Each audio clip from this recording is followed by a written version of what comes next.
The fork stopped halfway to my mouth when Monica said it. Just like that, over Tuesday night meatloaf. My wife of 18 years dropped the bomb that would change everything. I've been having fantasies about you. Me and Trent together, she said, cutting her meat with surgical precision. Actually, I invited him over tonight to discuss it. The doorbell rang. Perfect. Terrible timing. I'm Jack Morrison, 43 years old. A former Golden Gloves boxer turned insurance adjuster. I've seen enough car wrecks and house fires to know when something's about to explode. And the smug smile spreading across Monica's face told me I was sitting in the blast zone. That must be him now, she said, dabbing her lips with the cloth napkin I'd ironed that morning because, apparently, I iron napkins now. Our daughter Lily, 17 years old and already an expert at pretending her family wasn't completely messed up. Didn't even look up from her phone. Smart kid. You invited him here? I asked, my voice steady despite the rage building in my chest like steam in a pressure cooker. To our house to discuss your fantasies. Monica's green eyes sparkled with something that wasn't. Love hadn't been love. For a long time, I realized. Don't be so dramatic, Jack. We are all adults here. The doorbell rang again. Longer this time, insistent. I stood up slowly, my chair scraping against the hardwood floor. I'd refinished myself 3 summers ago. Back when I thought this marriage was worth saving.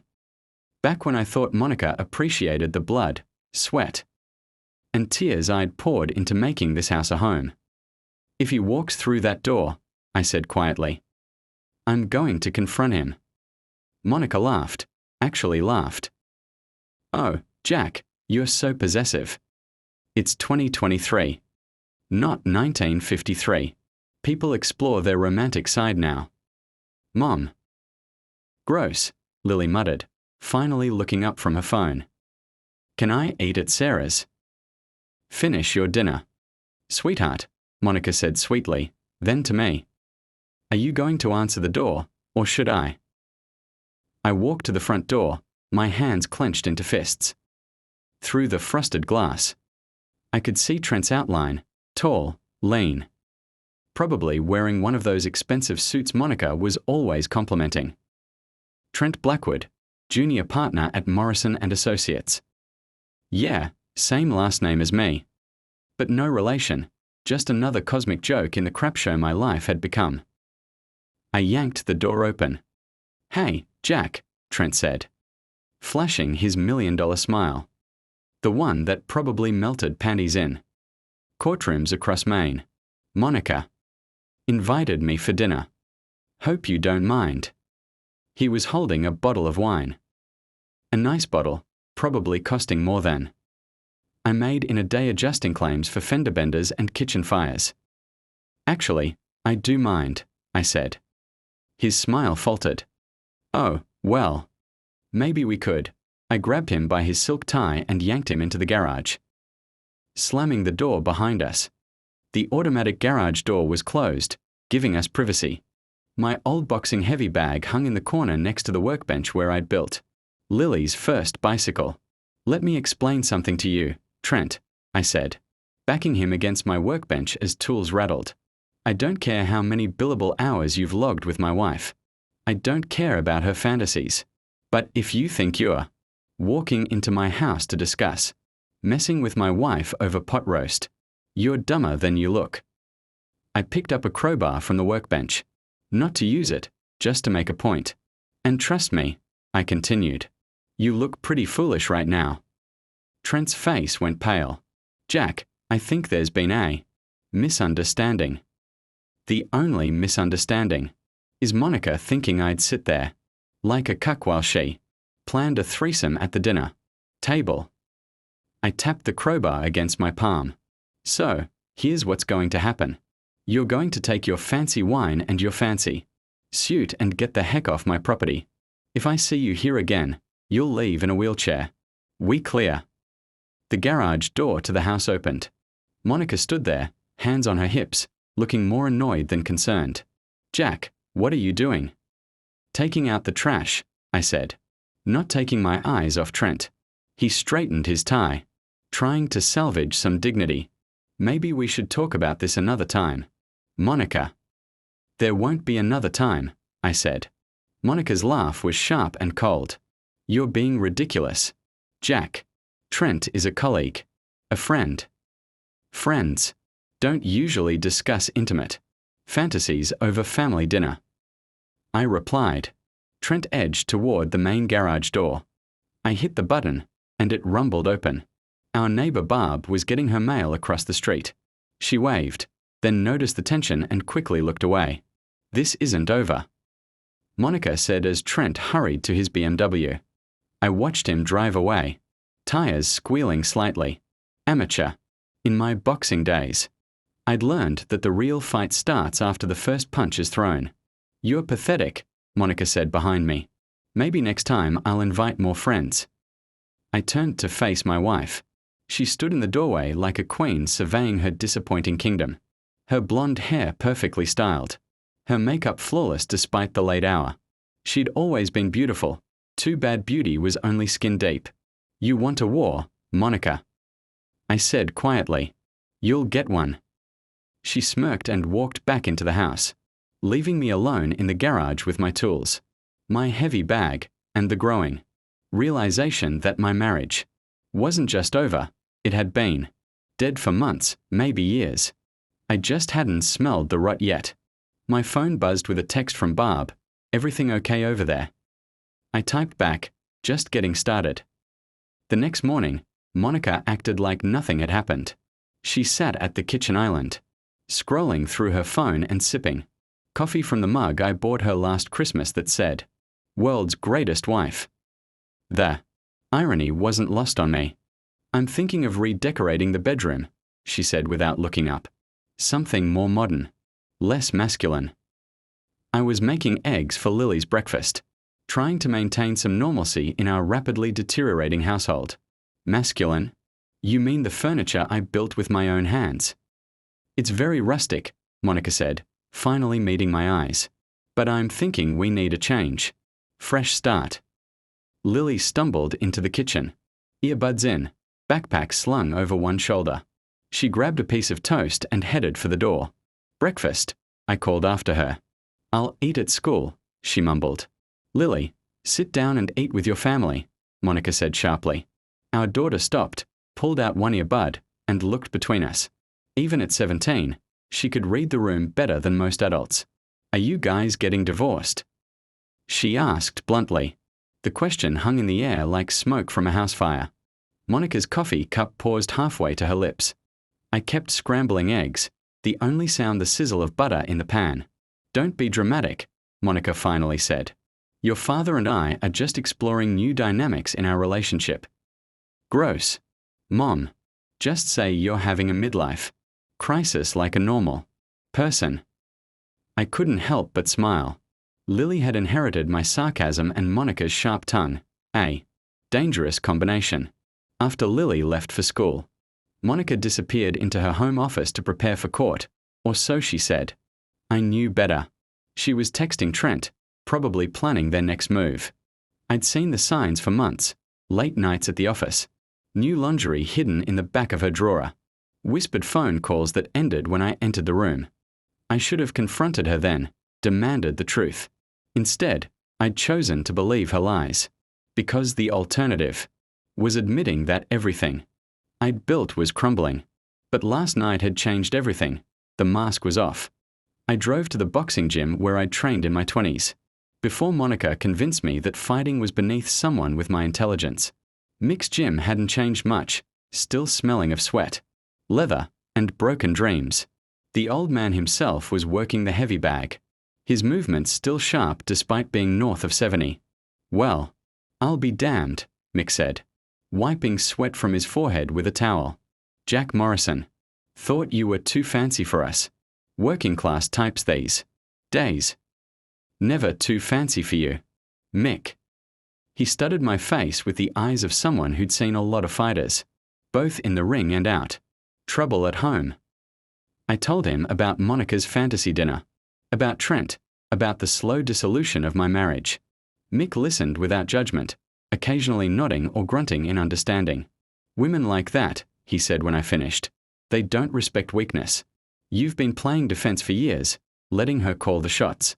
Time to go on offense. I threatened Trent with a crowbar. Pretty sure that counts as offense. Mick laughed. That was just a warning shot. Real fighting happens up here. He tapped his temple. You're smarter than both of them combined. Use that comma. I spent an hour working the heavy bag. My muscles remembering the rhythm even after all these years. Each punch was Monica's smug smile. Each combination was Trent's entitled grin. By the time I finished, my knuckles were raw. But my head was clear. When I got home, Monica was getting ready for some work function she'd laid out a new, expensive black dress on our bed, cut to show off assets I'd apparently stopped appreciating. I'll be late tonight. She said, applying lipstick in the bathroom mirror. Office party? Will Trent be there? Her hand paused for just a second. Probably he works at the firm. Jack. Right. Silly me. She turned to face me, her green eyes flashing with irritation. Are you going to be weird about this? Because I won't tolerate jealousy and paranoia. Wouldn't dream of it. I said. Have fun. After she left. I did something I'd never done before, I went through her things, not proud of it, but desperate times and all that. In her nightstand drawer, under a stack of legal briefs, I found a receipt from the Marriott downtown, room service for 2, champagne, strawberries, dated last Tuesday when she'd supposedly been working late on the Henderson case. My hand shook as I photographed the receipt with my phone. 18 years of marriage, and it had come to this, gathering evidence like I was investigating an insurance fraud. The real smoking gun was in her laptop bag. She'd forgotten to close her email. And there it was, months of correspondence with Trent. Not just work emails but personal messages that made my stomach turn. Can't wait to feel you inside me again. Read one from last week. Jack suspects nothing, he's too busy playing handyman. Read another, The worst part wasn't the explicit details of their affair.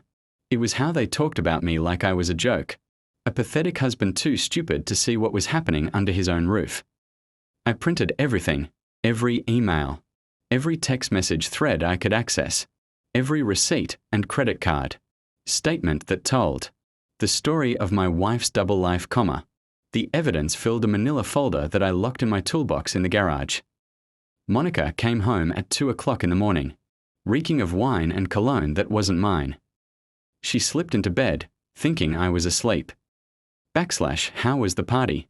I asked quietly. She stiffened. Fine. Boring. Actually. Trent there? I don't remember, I was networking with potential clients. I rolled over to face her in the dark. Monica, do you love me? The question seemed to surprise her. She was quiet for a long moment. That's a complicated question. Jack. No, it's not, It's the simplest question in the world. Another long pause, then. I love the life we've built, I love our family. That's not what I asked. She turned away from me. I'm tired. Jack, can we talk about this tomorrow? But I already had my answer. And tomorrow I was going to start doing something about it. Monica's work party was the following Friday at some upscale restaurant downtown. She'd made it clear I wasn't invited. It's really more of a networking thing, honey.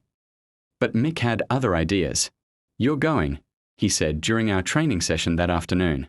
Time to see what you're really dealing with. She doesn't want me there. Since when do you need permission to attend your wife's work events? He had a point. In the early years of our marriage, I'd been Monica's +1 to every firm function. Somewhere along the way, I'd become an embarrassment she preferred to hide. I showered, put on my best suit, the navy one Monica had picked out for her law school graduation, and drove downtown. The restaurant was one of those places where the portions are tiny, and the prices are astronomical. Through the window, I could see Monica holding court near the bar, laughing at something Trent was whispering in her ear. The hostess tried to stop me, but I brushed past her. I'm with the Morrison and Associates. Party. Monica's face went white when she saw me. Trent, on the other hand, looked like he might bolt for the emergency exit. Jack, Monica said, her voice tight with forced cheer. What a surprise. Thought I'd surprise my wife. I said loudly enough for nearby conversations to pause. Hope you don't mind me crashing the party. Several of Monica's colleagues turned to watch, most of whom I recognized from previous functions back when I was still considered worthy of inclusion. Of course not, Monica said through gritted teeth. How thoughtful. I walked to the bar and ordered a whiskey, neat. The bartender, a young guy with sleeve tattoos and a smirk that said he'd seen plenty of domestic drama play out over his bar, nodded. Make it a double, I added. Monica appeared at my elbow. What are you doing here, Jack? Supporting my wife's career. Isn't that what good husbands do? You're embarrassing yourself. Am I, or am I embarrassing you? Before she could answer, Trent materialized on my other side. Up close, he was even prettier than I'd remembered. Perfect teeth, perfect hair, probably perfect abs under that tailored shirt. Hey, Jack, he said, extending his hand like we were old friends. Glad you could make it. I looked at his hand but didn't take it. Trent, still breathing, I see. His smile faltered. Monica stepped between us. Why don't you get some food, honey? She suggested. The shrimp is supposed to be excellent. I'm not hungry for shrimp, I said, my eyes never leaving Trent's face. The tension was thick enough to cut with a knife. Other party guests were starting to stare openly now. Monica's boss, a silver-haired shark named Patterson, was watching from across the room with obvious interest. That's when inspiration struck. I picked up my drink and pretended to stumble, accidentally dumping the entire contents down the front of Trent's pristine white shirt and expensive suit jacket. Oh crap, I said loudly. I'm so sorry, man. How clumsy of me. Trent jumped back, whiskey dripping from his chin. What the heck? Honest mistake, I said, grabbing napkins from the bar. Here, let me help you clean up. I started dabbing at his shirt, pressing harder than necessary.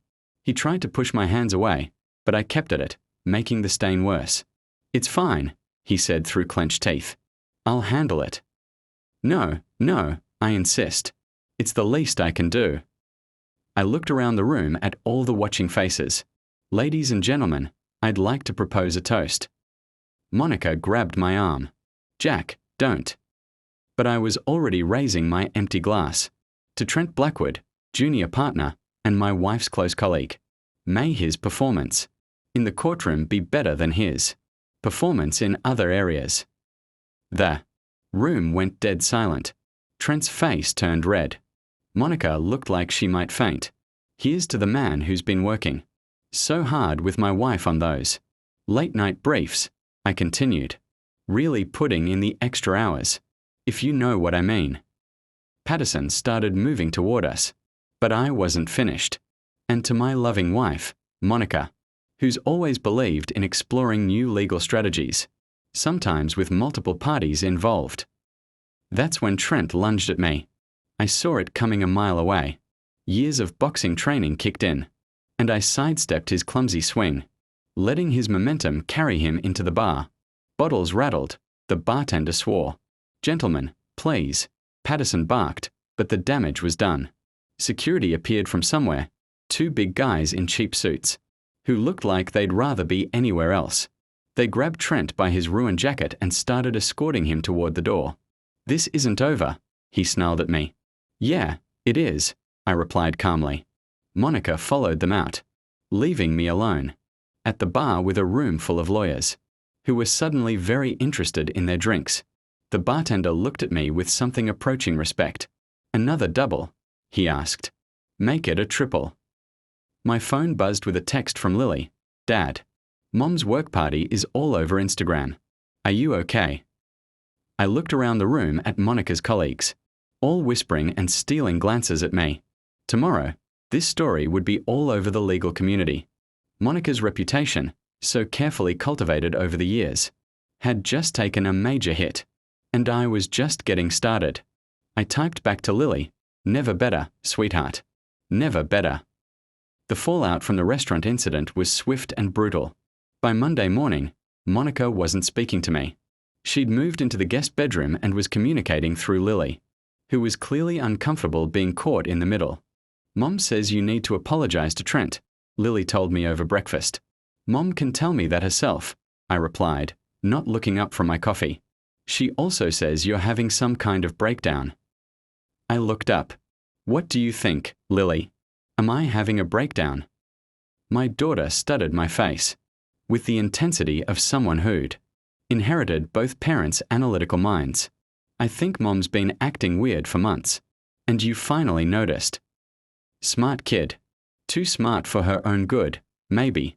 Monica emerged from her office looking like she'd slept about as well as I had. Her usually perfect hair was pulled back in a messy ponytail, and there were dark circles under her eyes that makeup couldn't quite hide. We need to talk, she said. Now you want to talk.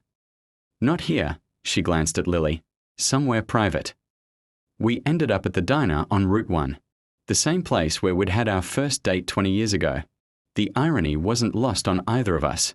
We sat in a corner booth, 2 cups of coffee growing cold between us while we stared at each other like strangers. You humiliated me, Monica said finally. I humiliated you? That's rich. In front of my colleagues, my boss. Do you have any idea what this could do to my career? I pulled out my phone and opened the photo gallery, showing pictures of her hotel receipts, screenshots of her emails with Trent, credit card statements showing charges at restaurants I'd never been to. Do you have any idea what this could do to our marriage? I asked, sliding the phone across the table. Monica's face went through a series of expressions: surprise, anger, fear, and finally something that might have been relief. You went through my things. You left them lying around. Sloppy work for a lawyer. She pushed the phone back to me without scrolling. Through the evidence. So, what now? You want a divorce? Do you? Another long pause.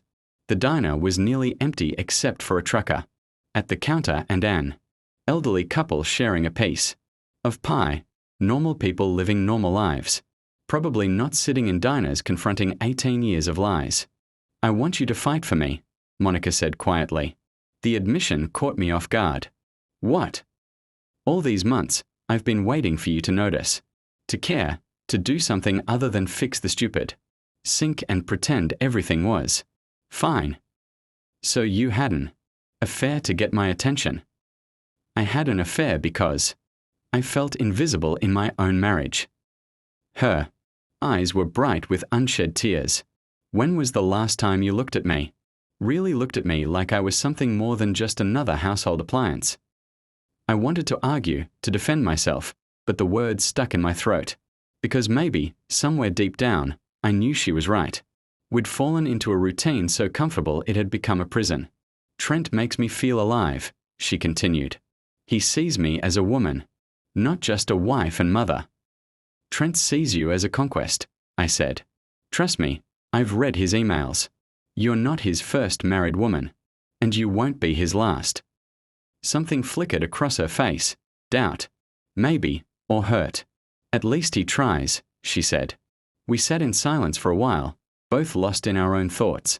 Finally, Monica reached across the table and touched my hand. It doesn't have to end like this. Jack. We could try counseling. Work things out. For a moment, I almost believed her, almost let myself hope that we could find our way back to whatever we'd had in the beginning. But then I remembered the cruel laughter in her voice when she'd invited Trent to dinner, the way she'd looked at me like I was pathetic. What about Trent? It's over with him. It has to be after what happened at the restaurant. Because you got caught or because you realized it was wrong. She pulled her hand back. Does it matter? Yeah, Monica. It matters. She looked out the window at the parking lot where a young couple was, getting into a beat-up Honda, laughing about something. They looked happy, in love, the way we used to look. I can't promise it won't happen again, she said finally. I can't promise I won't get bored or lonely or stupid. But I can promise to try. It wasn't enough, not anymore. I want you out, I said. Her head snapped back to me. What? I want you out of the house tonight. Jack, be reasonable. Where am I supposed to go? I don't know. Maybe Trent has a spare room. You can't just kick me out of my own house. Actually, I can. The house is in my name. Remember?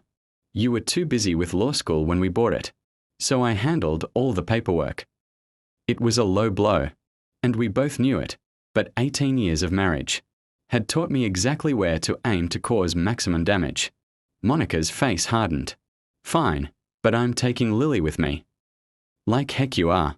She's my daughter, too. She's 17 years old in Maine. She can choose which parent to live with. Want to bet which one she picks? We stared at each other across the table. Two people who'd once promised to love each other until death do us part. Now calculating how much damage we could inflict.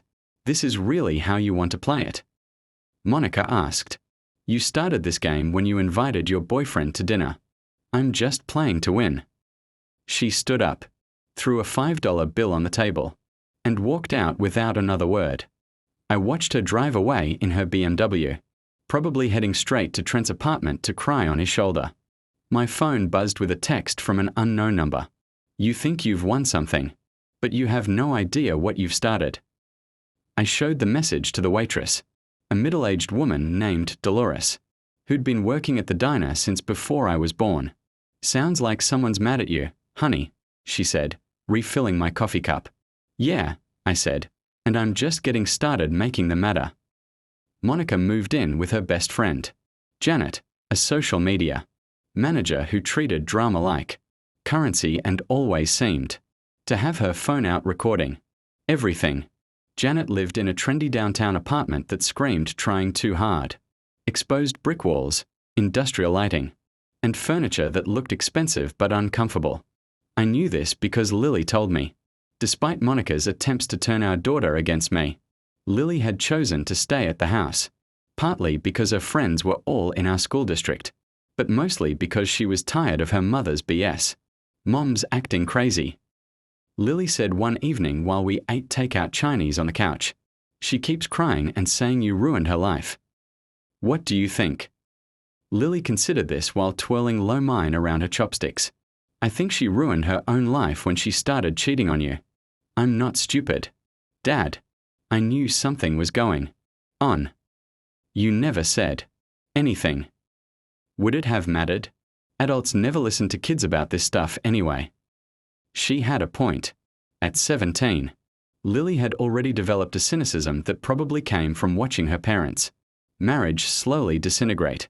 Are you okay with all this? I asked. She shrugged. Are you going to start dating other people? The question caught me off guard. I haven't really thought about it. Good, because that would be weird. At least wait until I graduate. I laughed despite everything. Deal. The next few days fell into a strange rhythm. I went to work adjusting insurance, claims and pretending. My personal life wasn't imploding. Lily went to school and came home with updates on Monica's increasingly erratic behavior. And somewhere across town, Monica and Trent were probably plotting their next move. I didn't have to wait long to find out what that would be. Thursday night, I was in the garage working on an old motorcycle I'd been restoring when 3 cars pulled into my driveway. Monica's BMW, Trent's Audi, and a Toyota I didn't recognize. Car doors slammed, and I could hear angry voices approaching. I wiped my hands on a shop rag and stepped outside. Monica was leading a small army, Trent, Janet, and 2 other women I recognized from the law firm. They looked like they were ready for war. "Jack," Monica called out, her voice carrying across the yard. "We need to talk." We already talked at the diner, remember? This is different. They arranged themselves on my front lawn like a firing squad. Trent hung back, probably remembering our last encounter. Smart move. What's this about, Monica? It's about you spreading lies and trying to destroy my reputation. I haven't told any lies. Everything I said at the restaurant was true. Janet stepped forward, her phone already out and recording. You attacked Trent. That's battery. We have witnesses. I spilled a drink on him. Accidents happen. It wasn't an accident, Trent said, finally finding his voice. You deliberately prove it, I interrupted. One of the other women, a redhead whose name I couldn't remember, spoke up.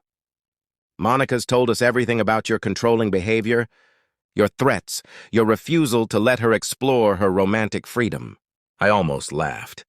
Is that what she told you, that I'm controlling? Aren't you? Janet asked, still recording. You kicked her out of her own house. You're trying to turn her daughter against her. Her daughter chose to stay with me, and it's my house, not hers. That's not how marriage works, the redhead said. Community property doesn't apply when one spouse commits adultery. I finished. I'm sure Monica can explain the legal implications to you.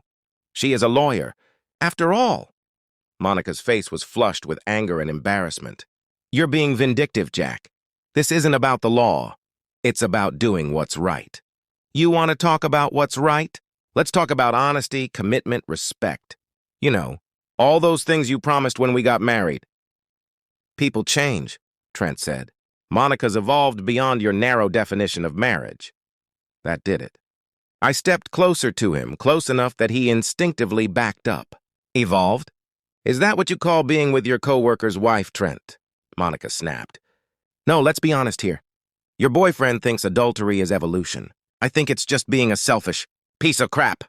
Janet was practically bouncing with excitement, her phone capturing every word. This would probably be all over social media within the hour. You're making this harder than it needs to be, Monica said. All we want is a civilized conversation about how to move forward. Civilized? You brought a camera crew to my front yard to ambush me. How is that civilized? We're documenting your behavior for the divorce. Proceedings, the redhead explained. Your threats, your aggression. What threats? What aggression? I've been a model of restraint, considering my wife invited her. Boyfriend to dinner, and then moved in with her. Girlfriend when I objected. I looked directly at Janet's phone camera. For the record, I haven't threatened anyone. I haven't been violent or aggressive. I simply refuse to be a loser in my own home. If that makes me the bad guy, so be it. The group exchanged glances. This clearly wasn't going the way they planned. We're trying to be reasonable, Monica said. No, you're trying to manipulate me into accepting an unacceptable situation. There's a difference. So what do you want? Trent asked. I looked at each of them in turn, Monica with her righteous indignation, Trent with his entitled smirk, Janet with her phone, the other women with their judgment. I want you off my property, I said quietly. All of you now. We're not done talking, Monica said. Yeah, we are. I walked back into the garage and hit the button to close the door.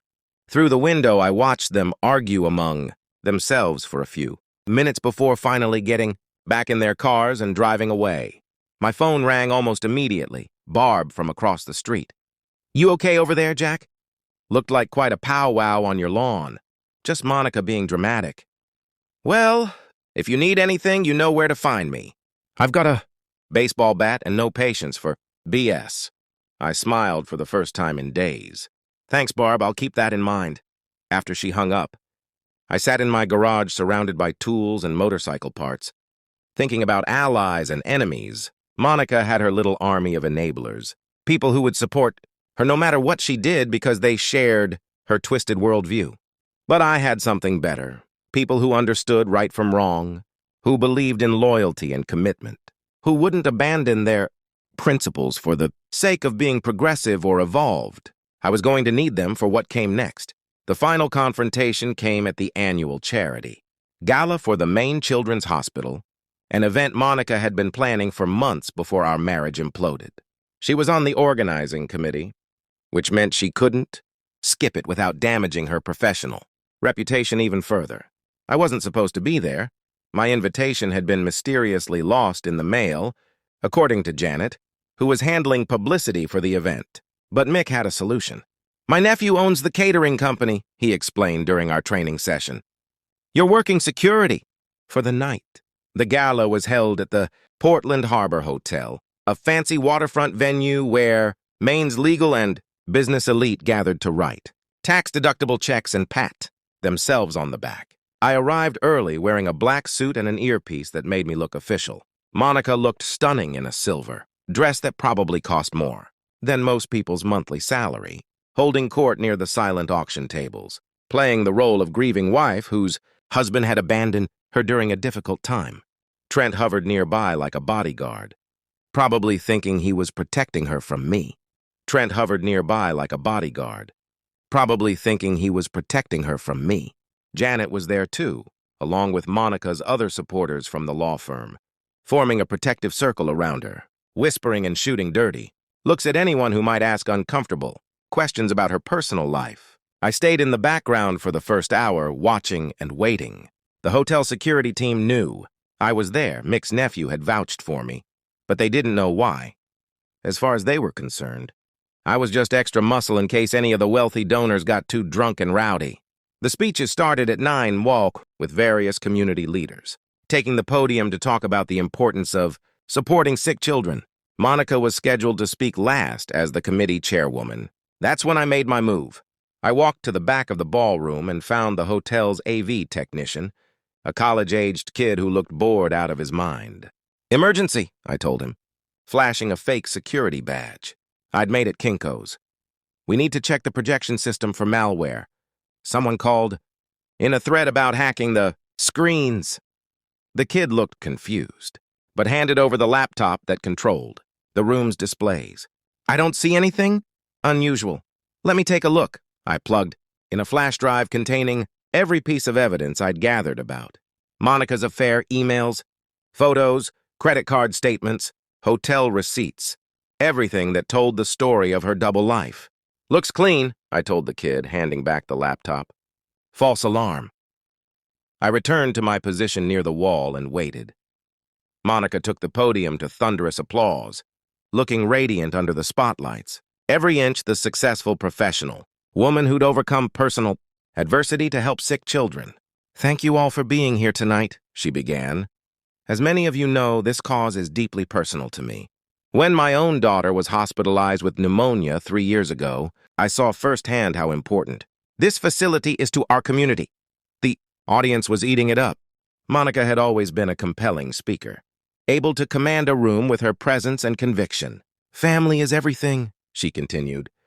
"The bonds we forge, the commitments we make, the trust we build, these are the foundations of a healthy society." That's when I activated the presentation I'd loaded onto the system.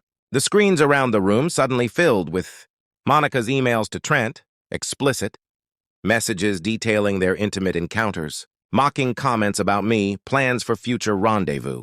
The audience gasped and murmured, trying to process what they were seeing.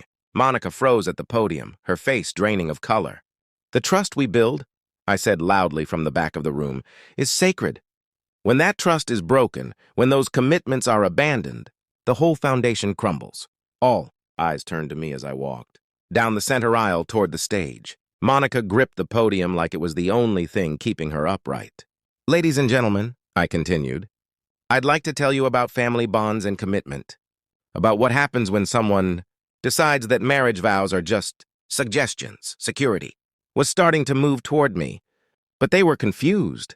I was supposed to be one of them. "For 18 years, I said, my voice carrying clearly through the sound system. "I believed in the woman standing at that podium. I built her a home with my own hands. I put her through law school. I raised her daughter and supported her career." The screens were now showing hotel receipts and credit card statements, the evidence overwhelming and undeniable. "And in return," I continued, "she invited her lover to dinner at our kitchen table and asked me to participate in her intimate fantasies." Room erupted in shocked whispers and gasps. Monica tried to speak, but no words came out. Trent was pushing through the crowd, trying to reach the stage. Janet was frantically taking pictures with her phone. probably already composing social media posts about how I was harassing Monica. "This is harassment!" someone shouted from the audience. "No," I replied calmly. "This is truth. This is what happens when you mistake kindness for weakness, when you confuse patience with stupidity." I reached the stage and climbed the steps. Monica backed away from the podium, her silver dress shimmering under the lights. "You wanted everyone to see you as the victim," I said, taking the microphone. The poor wife whose husband couldn't handle her romantic liberation. But victims don't lie and cheat and manipulate. Victims don't destroy their families for the sake of a midlife crisis. The screens were now showing photographs I'd taken outside Trent's apartment building, Monica's car parked there overnight, the two of them kissing in the lobby, evidence of a relationship that had been going on for months. "So here's the truth," I announced to the stunned audience. "My wife is an adulteress. Her lover is a predator who specializes in married women, and her friends are enablers who think betrayal is empowerment." Trent finally reached the stage, his face red with rage. "That's enough," he said, swinging at me just like he had at the restaurant. But this time I was ready. I caught his wrist, twisted his arm behind his back, and forced him to his knees in front of 300 of Maine's most influential people. "The funny thing about bullies," I said into the microphone while holding Trent in an arm lock, "is that they only pick fights they think they can win, but sometimes they miscalculate." Security was finally closing in, but I wasn't finished. Monica wanted a new life free from the constraints of marriage and commitment. "Well, congratulations, honey. You got it." I released Trent, who scrambled away from me like a frightened animal. Monica was crying now, mascara running down her cheeks as the screens continued, displaying the evidence of her betrayal. "Ladies and gentlemen," I said, "I hope you'll still support the Children's Hospital. They do important work, and they shouldn't suffer because of one person's moral failures." I handed the microphone back to Monica and walked off the stage. Security followed me, but they didn't try to stop me. What was the point? The damage was done. As I reached the exit, I turned back for one last look. Monica was still at the podium, trying to salvage some dignity from the wreckage of her reputation. Trent was nowhere to be seen, probably already in his car, fleeing the scene. Janet and the other enablers were clustered around Monica, but their support looked hollow now, performative. The audience was filing out, their conversations animated with gossip and judgment. By tomorrow, everyone in Maine's legal community would know the truth about Monica Morrison and her affair with Trent Blackwood. My phone buzzed with a text from Lily. "Dad, this is all over TikTok already." "Are you okay?" I typed back. "Never better, sweetheart. I'll be home soon." As I walked to my car, I felt something I hadn't experienced in months. Peace. The war was over.